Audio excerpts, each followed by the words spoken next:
ভারতীয় ফুটবলের কিংবদন্তি ফুটবলার সুনীল ছেত্রীর পায়ের জাদুতে দিশাহারা মোহনবাগান সুপার জায়েন্ট শনিবার অর্থাৎ 28শে সেপ্টেম্বর আইএসএল এর গুরুত্বপূর্ণ ম্যাচে মুখোমুখি সংঘর্ষে নেমেছিলেন বেঙ্গালুরু এফসি বনাম মোহনবাগান সুপার জায়েন্ট।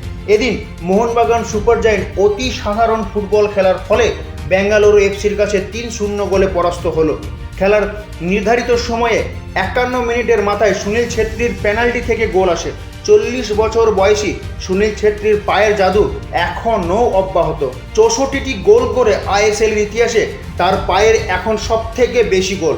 অজস্র বিদেশি তারকাদের ভিড়ও আজও 40 পার করা সুনীল ছেত্রীর ভারতের পতাকা নিয়ে এগিয়ে চলছেন। প্রসঙ্গত শনিবার হাই ভোল্টেজ ম্যাচে মোহনবাগান কোচ মলিনার পরিকল্পনা নিয়ে প্রশ্ন উঠছে। দ্বিমাত্রিক মানবীর ও ক্যামিংসের মতো স্ট্রাইকার ব্যর্থ। যে দীপেন্দু বিশ্বাসকে নিয়ে এত হইচই, সেই দীপেন্দু বিশ্বাসের ভুলেই গোল হজম করতে হলো সবুজ মেরুন বাহিনীকে। তবে এটা বলা যেতেই পারে, মোহনবাগান দলের এই রূপ পরাজয়ের ফলে রীতিমতো প্রশ্ন উঠতে শুরু করেছে সবুজ মেরুন বাহিনীর রক্ষণভাগে। ব্যুরো রিপোর্ট, খবর বাংলা।